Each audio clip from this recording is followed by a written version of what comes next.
Is this thing on? Is this thing on? Okay, we're good. Hello and welcome to my channel and my very messy bedroom. Today we are doing a nice little retrospective video about my albums released in 2023 and what's come out so far in 2024. To my 27 or so loyal viewers, by the way, I love you very much. You may remember this video that I did in 2023 where I went back and looked at everything that I made in 2022 and kind of gave some thoughts on it, and gave a little retrospective, kind of general stuff, just talked about it. So I think I'm going to take out the mic and start yapping about my own albums for the second time. The original plan was to do this in the beginning of 2024 for the releases from 2023, but I forgot. So now we're doing it in the middle of 2024 when there's already been some content and also just some other stuff which I kind of want to talk about tacked on to the end. So yeah, I think this is going to be a pretty good video. We'll see how it goes. And without further ado, let's get into the first album, Reflections.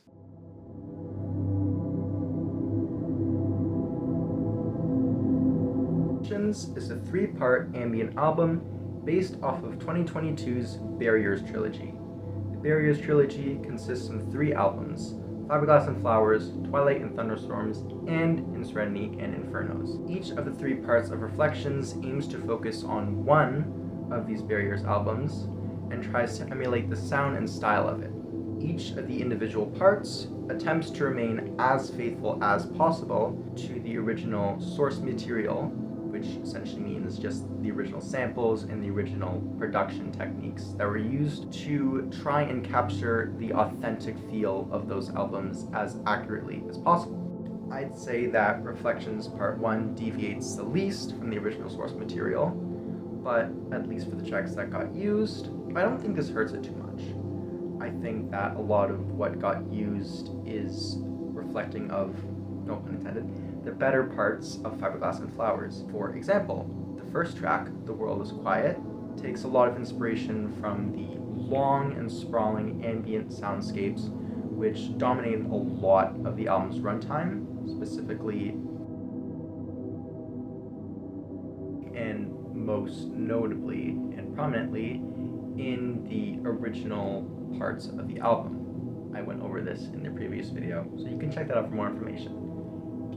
For example, the third track, Rainfall, focuses mainly on this very low choral sound, something which wasn't really explored a lot in Fiberglass and Flowers. And there's a lot of this kind of thing where Reflections goes into places that the original albums did not really go, and I find it very unique for that. It's this uniqueness that helps to separate Reflections from the original album, not only in its pretty stark jump in quality, but also in the new directions it explores, even keeping the same technologies and trying to keep the same theme and time frame in mind. It doesn't really limit itself to what Fiberglass did, or what Twilight did, or what In Serenity did. It sort of builds on what was done and tries to go in its own unique direction. Another thing which was done to a very small degree in part 1 of Reflections is it reuses tracks from other songs on the album. For example, Fiberglass and Flowers did this a lot with track 2, Rust and Roses, where like half the tracks are used in like other songs. It's really interesting, and Reflections does this to a smaller degree, where track 2 and track 4 have one little layer of it reused and placed onto track 3, so it's not just some boring choir drone the whole time. For my opinions on it, speaking less so from an objective standpoint, which is what I was attempting to do earlier, I would say that Reflections Part 1 is a pretty solid start to the trilogy. It does kind of falter in some places in the same way that Fiberglass and Flowers did, where some parts are really slow and can kind of drag on. Specifically with the second track and the fourth track, the mastering is kind of Some of the decisions track making wise are kind of iffy, especially with track 5, Pink Sunset. Although I really like that one, I can see why some people wouldn't. By far though, the highlight of part 1 is the opening track. I think it sets the tone for the rest of Reflections pretty well, not only part 1 but also the rest of the album, and it's also just really good stuff. But I've talked about exclusively stuff that did get used. What about stuff that didn't get used? Obviously, any album has its outtakes. Reflections has quite a bit, except really for part 3 there wasn't much to speak of there. But for part 1, I believe it had the most. Reflections' first 2 tracks attempted to do something similar to Fiberglass and Flowers, where it took a piano sample with the vocals removed by AI and just kind of droned it and did cool stuff with it. The only problem was that this track ended up sounding like shit, and that was a problem with, I would say, maybe half of what was produced for Reflections, part 1 at least. A lot of it just sounded bad for one reason or another. Maybe it was just one effect ruining the whole track, or maybe just the whole thing in general just didn't work.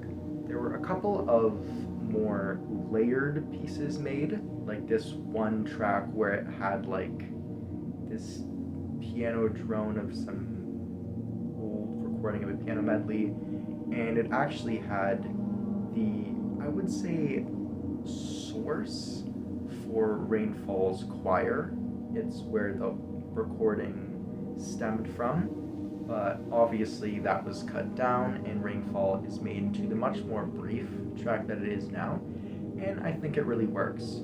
All in all though, I would say Reflections Part 1 is a pretty good album on its own. As for ranking, I would say maybe 7.5 out of 10. Most of that is because of the first track though. The first track absolutely carries the album in my opinion. The rest of it kind of falls off, though I do still think that Reflections is pretty good on its own.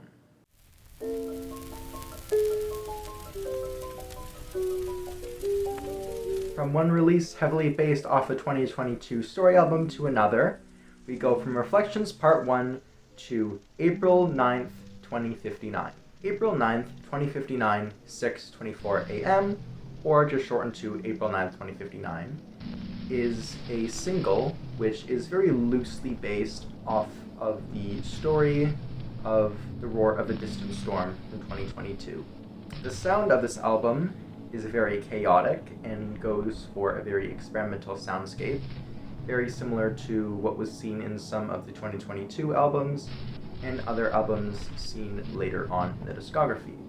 It's a very experimental, chaotic style, and this was the first single, which was based off of a previous release, one of a small series, some of which I'll talk about later, in which I took the story or just kind of atmosphere surrounding a particular album and just kind of went crazy and made a wild track based off of it. April 9th, released on April 9th, 2023, was the track that came out of experimentations with the story and themes of The Roar of a Distant Storm. It follows the same story and uses some of the same samples, as well as directly pulling from the album, but other than that, the connections are rather loose. The single is fairly self-contained and very experimental and chaotic. Though some parts do drag on and other parts do sound very dated in their production, I think the single stands pretty well on its own, and I think it does what it was meant to do pretty well, which is essentially to take the premise of the album and spin it in a nice, horrific, beautiful way. Because it is a single, I don't have too much to say about it on its own, but I will mention now that it was added onto the compilation album Red Horizon, which I will be talking about later. I'll get into some more of the other tracks when I talk about Red Horizon and some of the other singles when I get to those individual releases, but remember the name Red Horizon for now. Other than that brief little overview, I think I'll give my rating. Overall, I'd say maybe a good 6.5 or 7 out of 10. The beginning is very interesting and ambient, and I find the chaotic ending the highlight of the whole single. But there's a lot of slop in the middle, and it kind of drags on for 16 minutes, which is not really ideal. I think the overall track could have been shorter, or there could have been more variance in the middle, and that kind of weighs it down.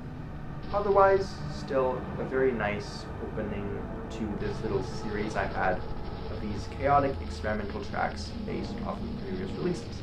From a dark, chaotic sound to a bright, mellow sound, we go from April to December and talk about Atlas Springs Volume 1.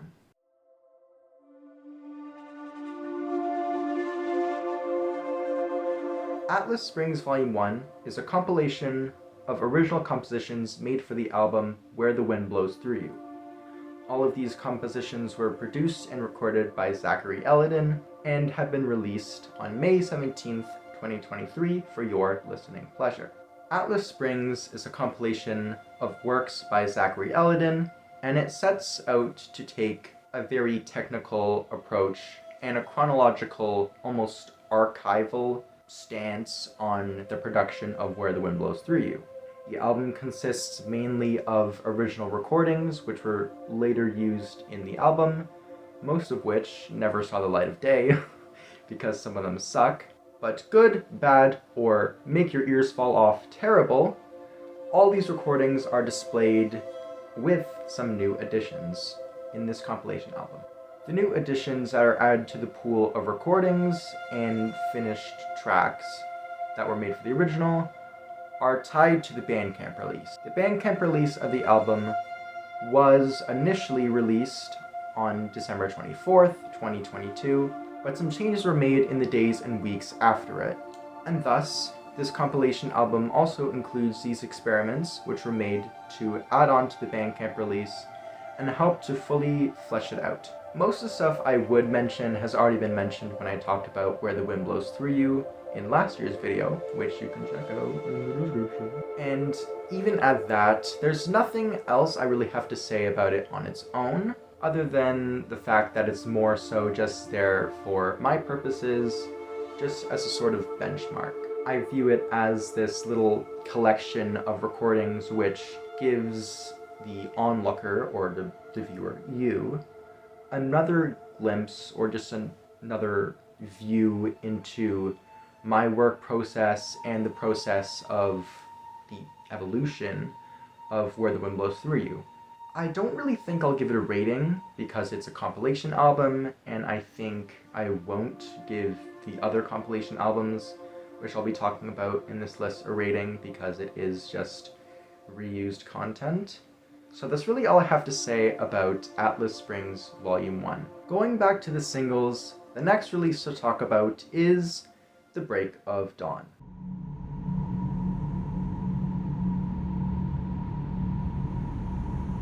The Break of Dawn is a 48-minute long single which had a similar approach as April 9th, 2059, which I talked about earlier, and that was to make a very chaotic experimental track based on the elements or just aura of one particular album. This particular album, however, is different. This album is The Stars Are Out Tonight, and as you probably would have noticed, it wasn't really released.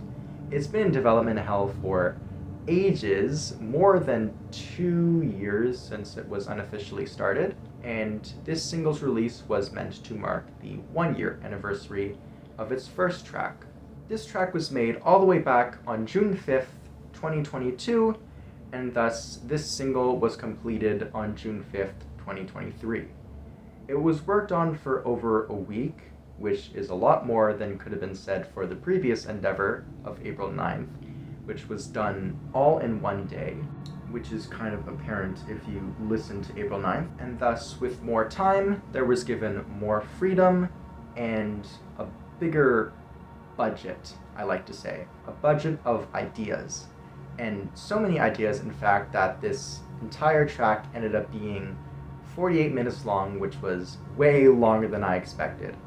I was going for something around 22 minutes, or just your standard 1 record side length, which is pretty typical for what I go for now for these long, sprawling, chaotic experimental tracks, most of which are heavily based off of Everywhere at the End of Time's last 3 stages, which is pretty apparent in the sounds and styles and sample choice.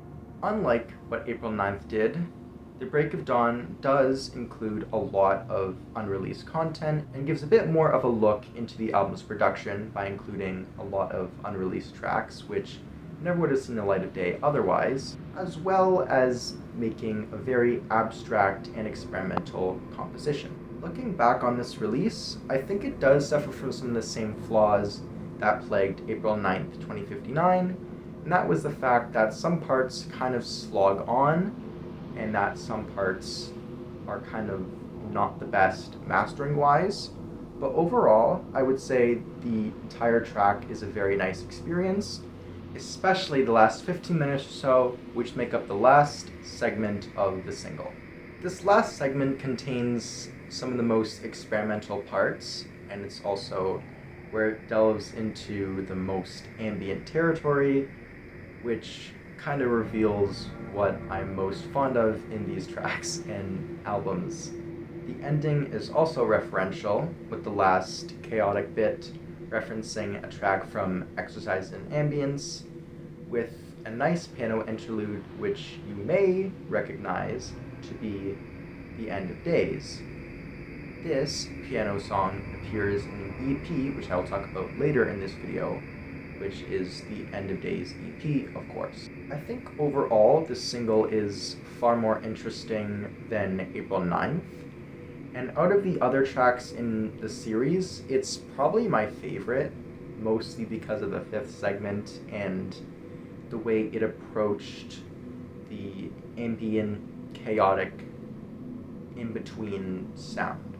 I think I'd give it a nice 8 out of 10 for my final rating. I haven't really listened to the single in a while, I will admit, because it is very long, but from what I do remember of it, I remember pretty well. There are a lot of good moments in this giant mess of a track, and I love it for that. And with that, we go back to Reflections as I talk about Reflections Part 2.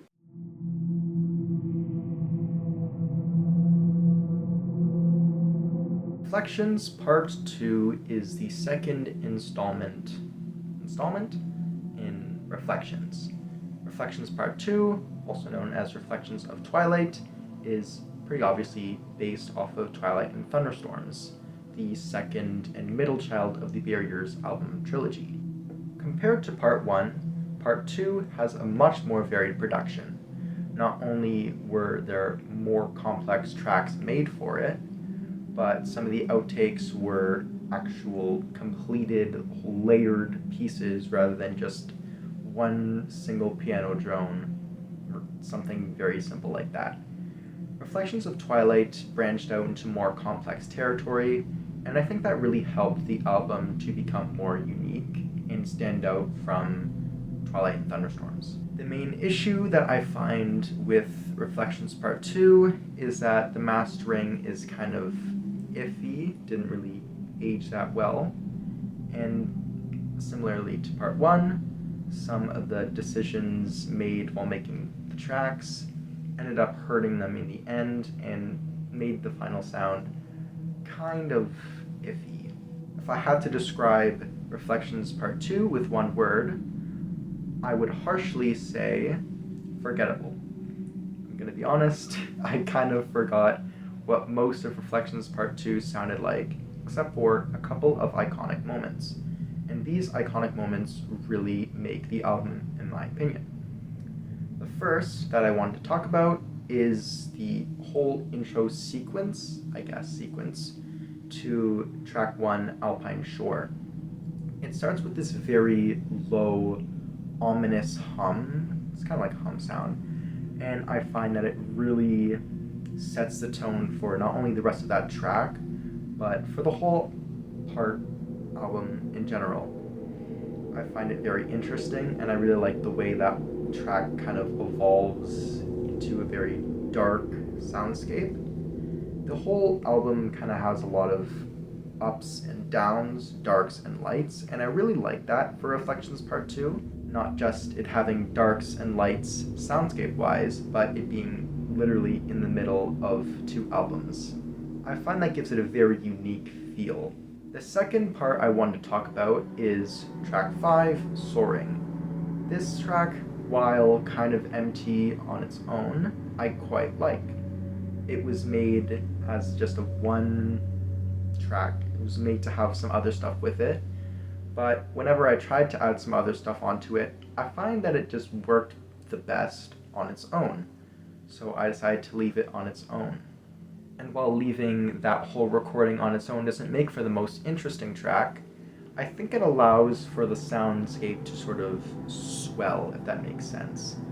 Whenever I tried to add anything else onto it, it just kind of restricted it, and I wanted to make this track feel very open and free-flowing, and that's kind of where the name comes from. If I had to give the album a rating, I would say maybe 6 out of 10. It's hard to say because I don't really remember most of the tracks, and so I can't really give it that fair of a rating. The parts I do remember are highlights, and the parts I don't, well, I don't know. I guess the album is kind of just boring in general in my opinion, but who knows, some people might like it.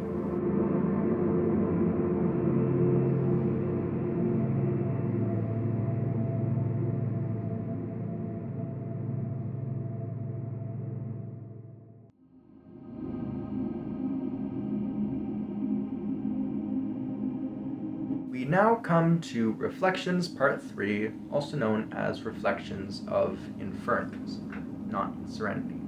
Reflections Part 3 is the third and final part of Reflections, and in my opinion, the best part. It focuses on the soundscape of In Serenity and Infernos, but if you listen to In Serenity and Infernos and then Reflections Part 3, you probably wouldn't get that from it.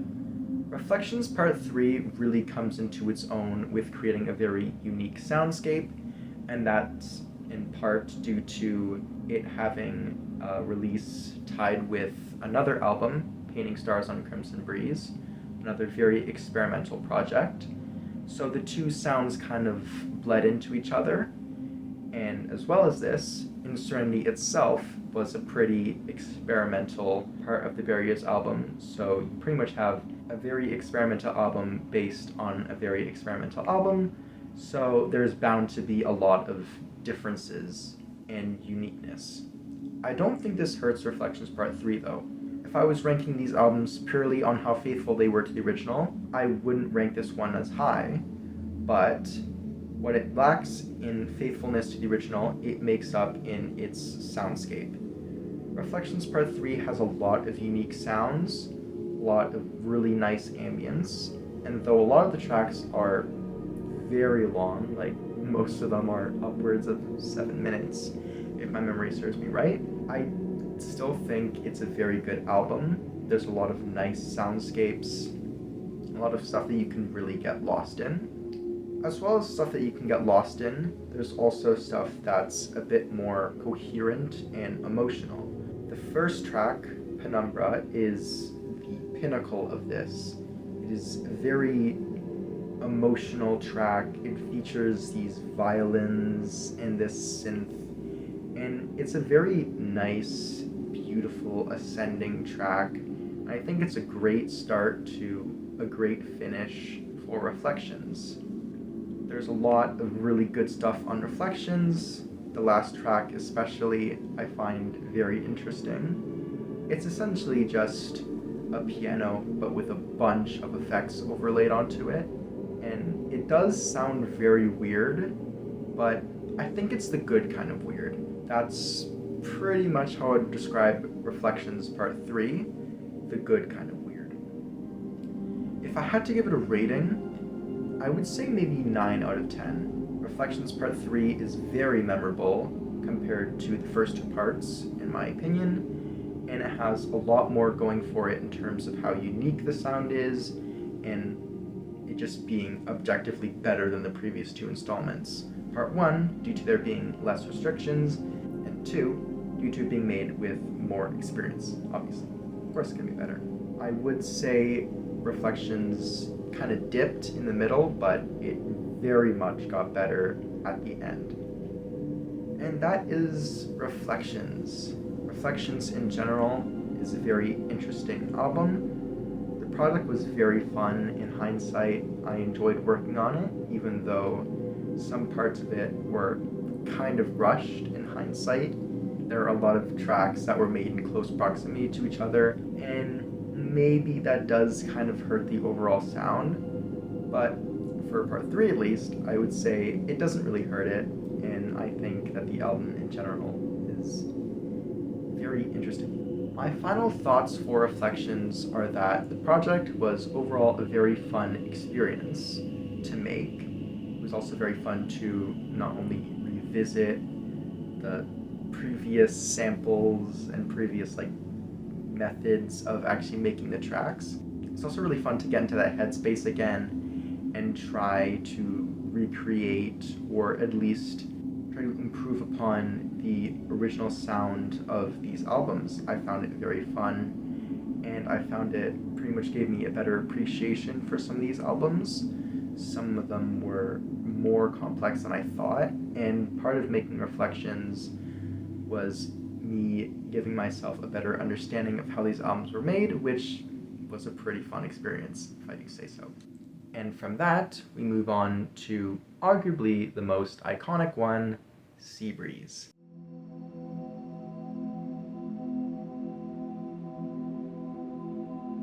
Seabreeze is a collection of synth recordings made from January to September of 2023.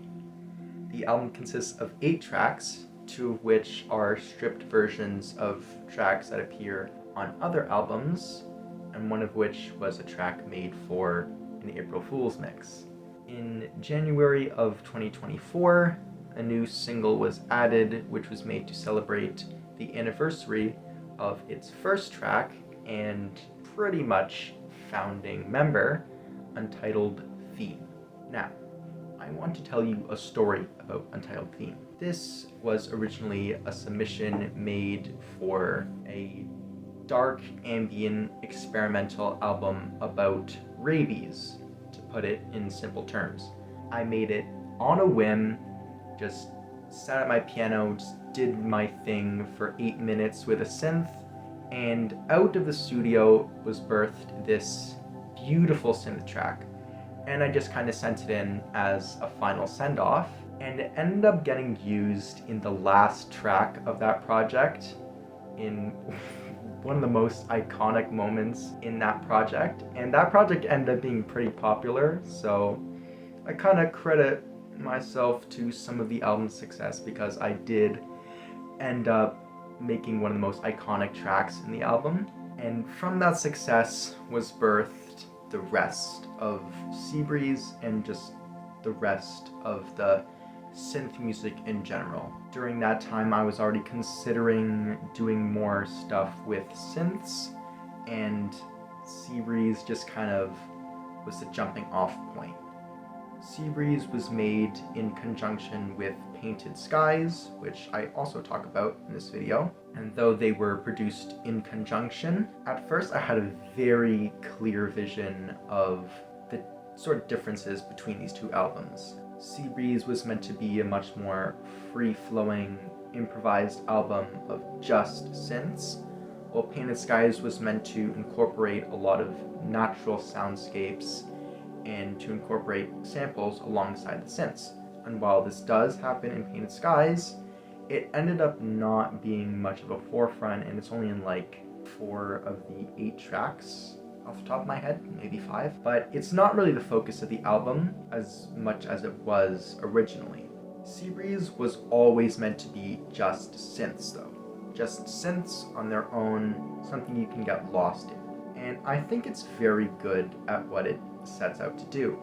It's essentially this nice ambient album you can put on and just melt away to. You can explode off into dreamland too. That was kind of my point with some of them, especially the 11-minute one. I believe it's called Untitled Rest, and that one, the title kind of makes sense because I expect that people would fall asleep to an 11-minute long synth track, but it's whatever. You can experience my music however you like. If you want to fall asleep to it, then so be it. I'm honored that you are even listening to it. As you may have noticed by just looking at the track listing, 5 of the tracks have Untitled in them. And that was kind of a series with, at first, my submissions to the aforementioned album about rabies. A lot of the submissions ended up like just being Untitled and then a series of numbers. Like Untitled 211, Untitled 915, Untitled 777, Untitled 091. These are all like names. I know it sounds kind of weird, but I just wanted to make a nice, unique name scheme for these tracks, and it kind of wove its way into Seabreeze because it was so heavily based off of that Untitled theme. Originally, it was just called Untitled, and then when I made the Seabreeze project, I named it Untitled Theme and gave it some other tracks to work with. So Untitled Reprise, Untitled, all that stuff. And there ended up being 5 of these in total, and that kind of made the whole naming scheme for the album. It was originally going to be just Untitled X for all of the names, but then when I went to release it, I decided to tack on a few more tracks. The first 2 tracks, as mentioned previously, are the stripped tracks. One of these is Forest Wind, which is obviously a stripped version of Forest Wind in F major from Painted Skies. The second one is called Spring Breeze, which is a stripped version of Ride on the Breeze from The Stars Are Out Tonight Part 3. I wanted to add these tracks just as a nice sort of addition to the album. I like making stuff like that, alternate versions of tracks. I find it very interesting. The third of these additional tracks was made with Painted Skies in mind, but it was really made for an April Fool's mix.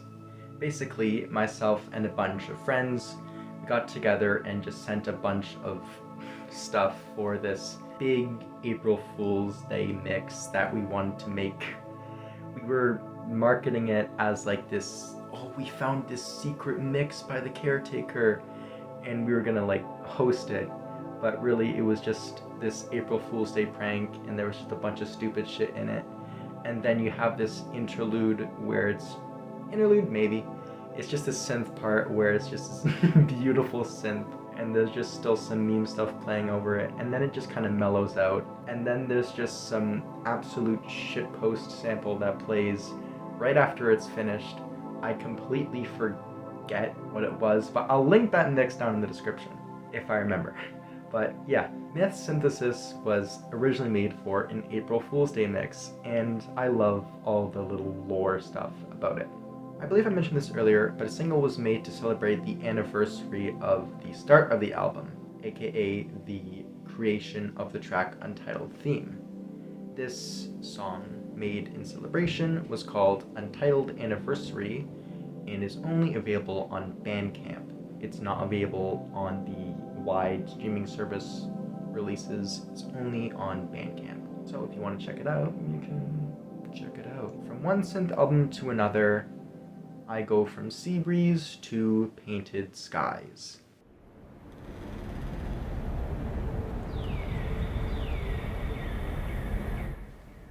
Painted Skies is an ambient album which focuses mainly on synths, but as well as trying to paint a picture of a place.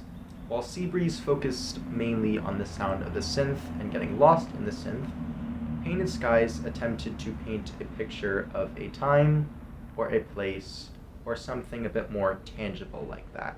Painted Skies' original pitch was being very focused on nature, and this is very clear to see in the first track, Forest Wind in F major, which is actually based on a real experience, which I might get into later. But as the album progressed, the focus became a bit less on adding samples to synth tracks and just being regular old synth tracks. By the end, though, it kind of looped back around, and the last two tracks on the album, I believe, were the last two tracks produced for Painted Skies, and they kind of bring back the addition to samples, which really helps to set the tone and make the whole album feel like it's coming back around. So it starts mainly with having samples and stuff, and then it kind of fades away, and then it kind of comes back. And it's really nice in a roundabout way, but probably not really that intentional. Another part of Painted Skies trying to use samples with synths was an experiment which actually used a sample as a synth. The fifth track, I believe, Lullaby for Wine Press, literally samples the sound of a wine press turning, and it ended up being one of my favorites on the album. The idea for this track didn't come out of nowhere though. It came from Reflections Part 3, specifically the track Penumbra, which I talked about earlier. It also sampled the sound of a wine press turning and used it as a sound font in a very rudimentary way, just kind of using keyboard presses instead of an actual MIDI device. But later on, I went and made some experiments of actually using it as a proper sound font with my MIDI controller and my keyboard, and I decided to give it the Seabreeze treatment and just go ham, record it, and just add some reverb onto it, and boom, track done. And it ended up being another very nice track, in my opinion, another highlight of the album, especially because of how unique it is, not only in sound but in concept. There's nothing else that's really like it. Speaking of concept, I want to briefly touch on, again, what the original concept for Painted Skies was. The original concept for Painted Skies was to be an album based on places or nature, essentially. You're supposed to be like painting this picture of a place. And as I mentioned previously, the track Forest Wind in F major was based off of this one time I was at school. There's a forest near the school, for context, and during spare one time I was just kind of walking through it, and there was like this wind or just something in the distance, and it was making this noise. It was like a, and I kind of realized that it was the note F, and so I just thought of Forest Wind in F major, and that kind of spiraled into the idea for Painted Skies, and that became the track Forest Wind in F major. I recorded the synth bit, and then later on I recorded the natural soundscapes on top of it, some of which are my own recordings, and some of which come from one of those noise generator websites that people fall asleep to. As silly as it sounds, they're really good for sample potential, and I've used them many times in my music just to add a little bit of flavor to it. Like, love it or hate it, I think it's very effective for getting that sort of sound. Now, with the backstory of Seabreeze and Painted Skies out of the way, I wanted to give my ratings on them together because I would rate them pretty much the same. They're very connected in my opinion, not only because they were produced at the same time and released on the same day, intentionally, but there's also a lot of overlap because the track made for Painted Skies appeared on Seabreeze, same instruments used throughout, the stripped version of Forest Wind also appearing on Seabreeze, and all of those connections, they kind of come together to make these two twin albums in my opinion. And so I give them twin ratings. I would say they are both 9.5 out of 10. I like both of them. I think they're both very unique on their own.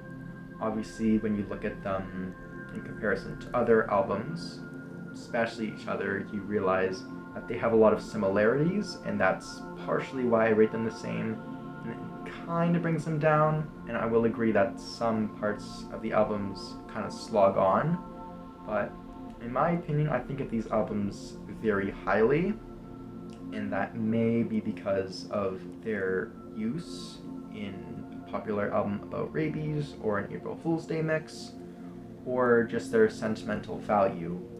of just being connected to a memory of me walking through the woods or something silly like that. No matter how silly it is, I still think these two albums are great and are among my favorites in my entire discography. Off the heels of Painted Skies, we come to another album which has a twin, the End of Days EP.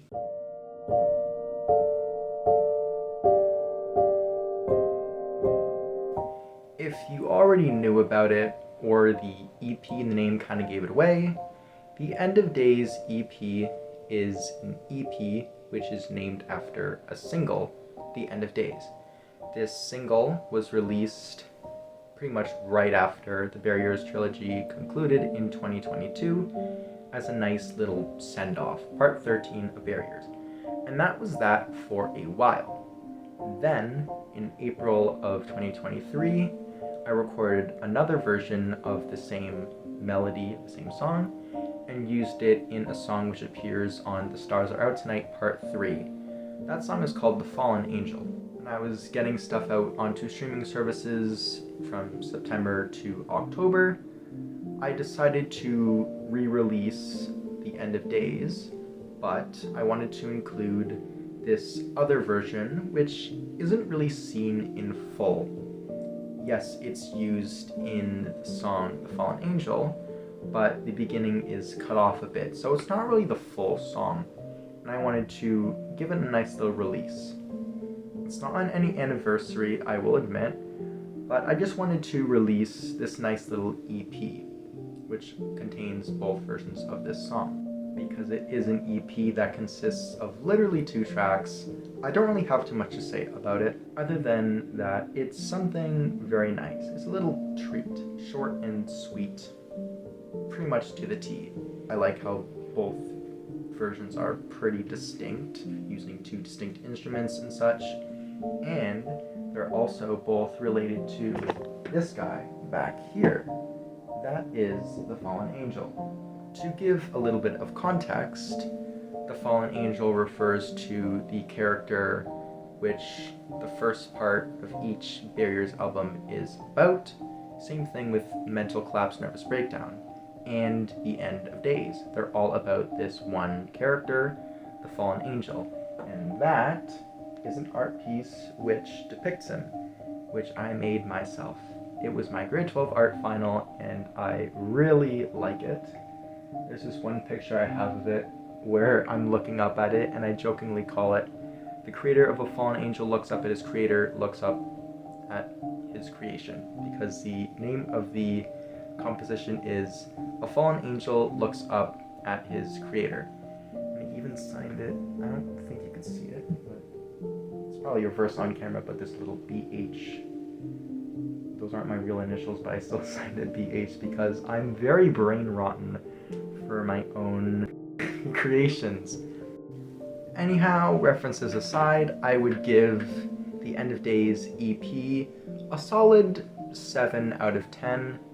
It is pretty much just a bunch of repackaged old content, so it doesn't get that high of a rating, but it still holds a nice place in my heart because it puts all of that together and releases it with a nice new cover image. And from one reference to our favorite Fallen Angel over there to another, we go from the End of Days to Red Horizon.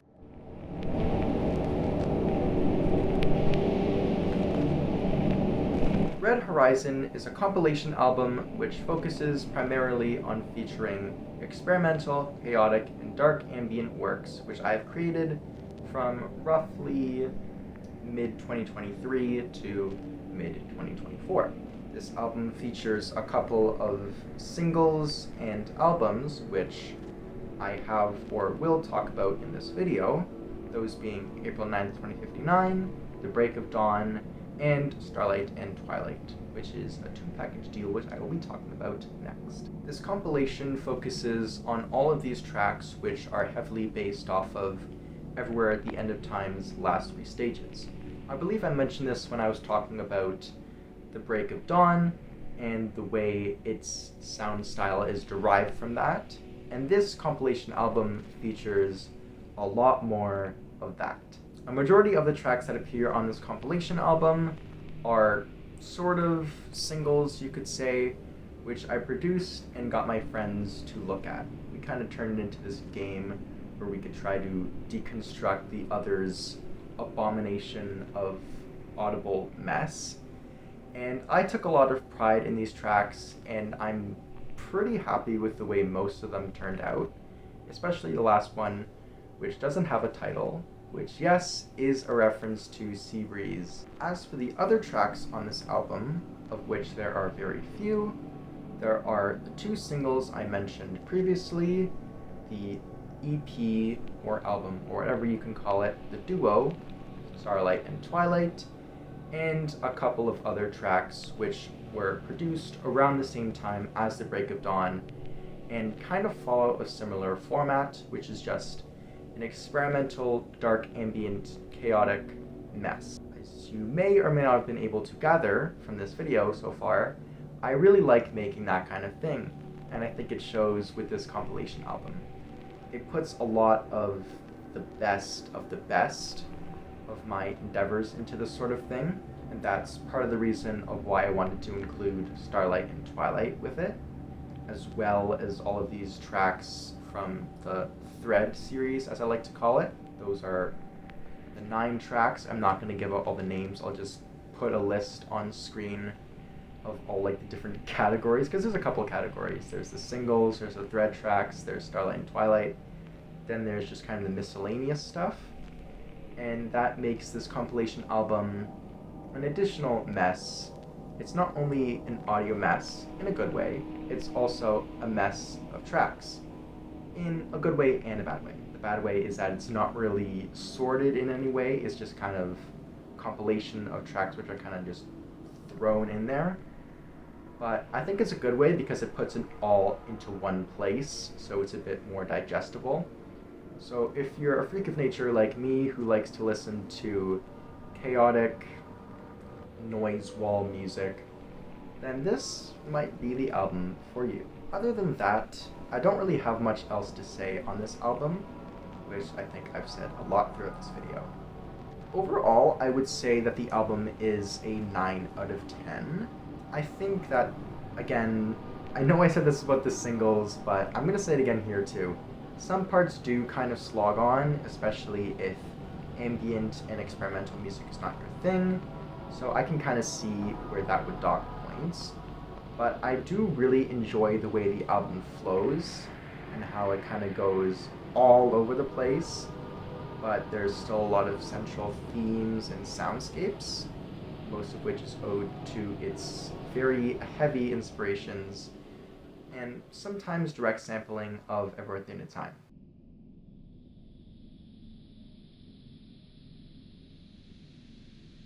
From an EP to a single, we go to the next release, Fiberglass Reflection, or Fiberglass Reflection Abridged.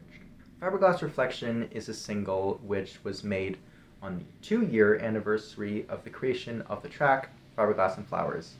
It's a pretty important anniversary for me personally because that track was very influential not only for just Fiberglass and Flowers, but for the entire Barriers trilogy, and by extension, Reflections, and a lot of my other musical endeavors from that one track that was made on that one day, pretty much like right before I went to bed, I think. But yeah, Fiberglass Reflection does not set out to recreate the sound or the original song in any way, because that's all been done before. It's just a nice little single that was made in celebration of it. It directly samples Umbra Baptisia Australis and The World is Quiet from Reflections, so that does kind of help to ground it in some way to the albums which came from it, but in reality it's just this fun little thing I made completely for fun, just to celebrate the anniversary of the track that started it all. If I had to give it a rating, I would say 9 out of 10. I really love the way it uses the samples. I think it's very nice.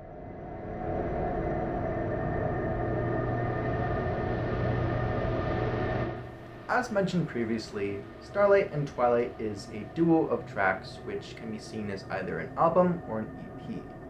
I'm not quite sure what to call it myself, but I'll be calling it an album for the rest of this segment. Starlight and Twilight is very heavily based off of Everywhere at the End of Time, specifically the fifth stage in its sound and samples.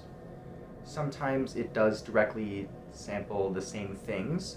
A lot of the times I try to go my own way and use either my own recreations of tracks, or I used some of my own tracks which kind of fit the same vibe and also sound really nice when they're scrambled and meshed together with other nonsense. The goal of the album was essentially to try and make two of my own, I guess, fan-made tracks for Stage 5. The goal was to try and get somewhere in between Stage 5 and Stage 6. And I think it does succeed pretty well because it takes a lot of familiar soundscapes from those two albums and meshes them together with some new soundscapes, a lot of which come from the Thread series, which I talked about in the Red Horizon segment, and even some unique bits which themselves wound up with Thread series. I like to put Starlight and Twilight and the Thread series together, not just because they're both in Red Horizon, not just because they're both around the same time frame, but they do reference each other quite a lot. Like, tracks from the Thread series pull from Starlight and Twilight Twilight pull from tracks of the Thread series, so they're very much one and the same. All of those influences aside, the main goal of the album was to have fun, and I think in that regard it succeeded with flying colors. The album was very fun to make, and I still enjoy it. I would rate it very high at maybe like a 9.5, or maybe even a 10 out of 10. I don't know. It's kind of hard to rate my own stuff, especially because my opinions on my own music are changing all the time. But I would say, right now, I think it's a 10 out of 10. I think I did pretty well on that one. And I also had a lot of fun with it. And one aspect of having fun was when it came to releasing it. To give some context, the release of the album on YouTube specifically was meant to look like some really cheap project. It was like stage 5.56, some bunch of numbers. And that is something that you would see a lot with fan-related works based on Everywhere at the End of Time, maybe 3 years ago. So for me at least, and probably for a lot of other people, you'd see stage 5.5, bunch of numbers, and you'd immediately think, oh, this is going to be completely shit. And that was the point. I wanted to make it look like just something completely terrible, but if you actually gave the album a chance, you'd realize that it is very good. I also made up some completely bullshit narrative in the description. I was like, it's a lost album. I recovered it from some hard drives, and I cleaned up the mastering a bit and uploaded it to YouTube.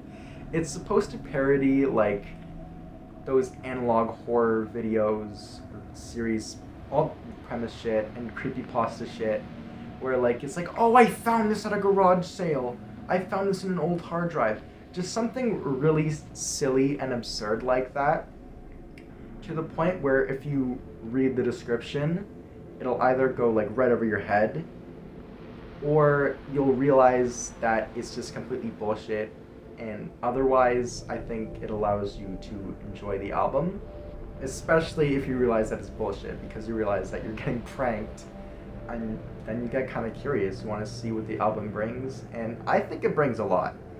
I really enjoyed making Starlight and Twilight, and I really enjoy the album itself.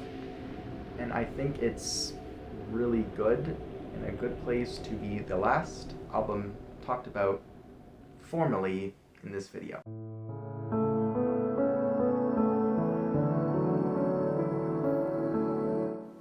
What I mean by formally is this section. This section is just for miscellaneous stuff that I wanted to talk about. The first things I will bring up are some singles.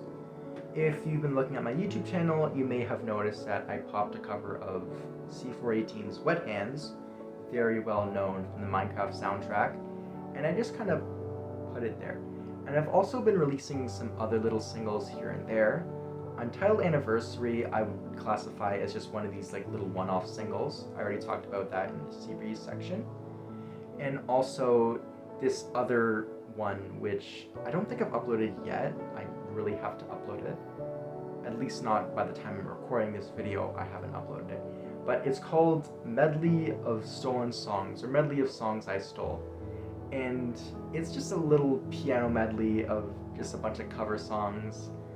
And I put some nice ambient stuff over it. It's very Fiberglass Reflection, inspiration.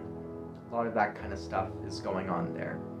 So you should check those out if you like the stuff that was shown off in Painted Skies, and if you like some of the more ambient piano mellow stuff. Or just, if you want to check it out, then you can check it out. My second point of discussion is an upcoming album, which I haven't really started yet, but if it does get released, then it's going to be another drony ambient album with a premise sort of based around Reflections, and a style that is kind of derivative of what was seen in Reflections and what was seen in Painted Skies, but with a far more dark, ambient, and spacey, dreamy twist. So that's a little teaser for my small army of loyal fans. Hopefully you stay excited for that, and hopefully it puts you to sleep and you have good dreams. The final album or point of discussion that I would like to go over in this video is an album that I wanted to be the final, or at least just an album talked about in this video, and that is, I believe I mentioned it before, Painting Stars on Crimson Breeze. This was my submission for Memory Fest 2023, and to give some context, Memory Fest it's kind of like a digital music festival where a bunch of creators collaborate and make these nice 15 to 45 minute long sets of music, and it could be of anything. People go crazy. People do really fucking cool stuff with it. I'll link it down in the description. I'll link the Memory Fest 2023 Block 1 in the description if I remember, because there's a lot of fucking cool shit in there, so you should just check it out if you haven't heard of it. If you haven't seen it, just fucking check it out. It was really cool. But yeah, Painting Stars on Crimson Breeze was my submission for 2023's Memory Fest. And due to a series of delays, it's still not out yet. The first block went up in May of 2024, and now it's June, and there's still radio silence. And I'm waiting for that to come out so I could release this damn album. The whole plan on my end was that I have my Sunset Collective version, which features the Memory Fest mix, and then in addition to that, just some more tracks which make it a double album essentially, just to give you some more content to chew on or to fall asleep to. And as well as that, you get technically a third album if you want to call it that, which is the Zachary Ellen version. And this features some exclusive content. Some of it is just like snips of songs that are original compositions which were featured in the Memory Fest mix or the album version, and some of which are just other songs which I wanted to include. Some of which were submissions for other albums, some of which are just kind of songs I made on my own accord, and one of them is a scrapped song which I made for an album which may or may not get released. That kind of happens, but it's a very nice piano song. So remember Terry's Lament if you go from here to hopefully the Zachary Ellen album version for whenever that gets released, which is hopefully soon.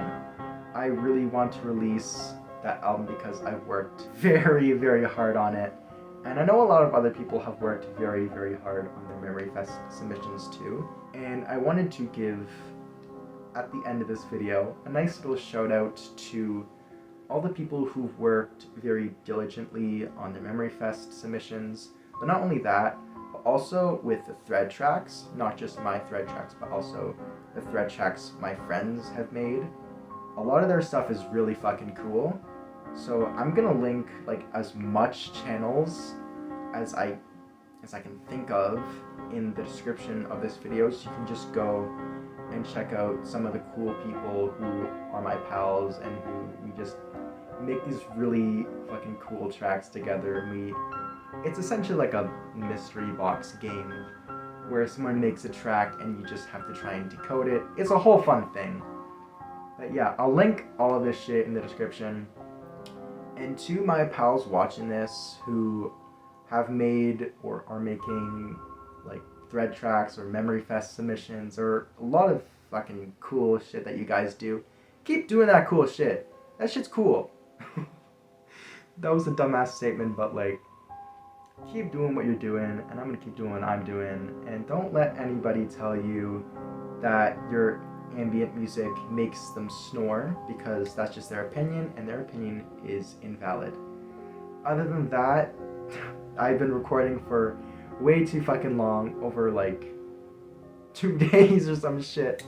I've lost track of time completely, but that is the end of this video. And yeah, I think I'm gonna do more of these retrospectives as I release albums, so it doesn't become a conglomerate mess in one video. So yeah, I'll see you in the next one, which is hopefully gonna be my RMX tutorial. And yeah, have a fucking good day, have a fucking good night, have a good life, man. I'll see you later.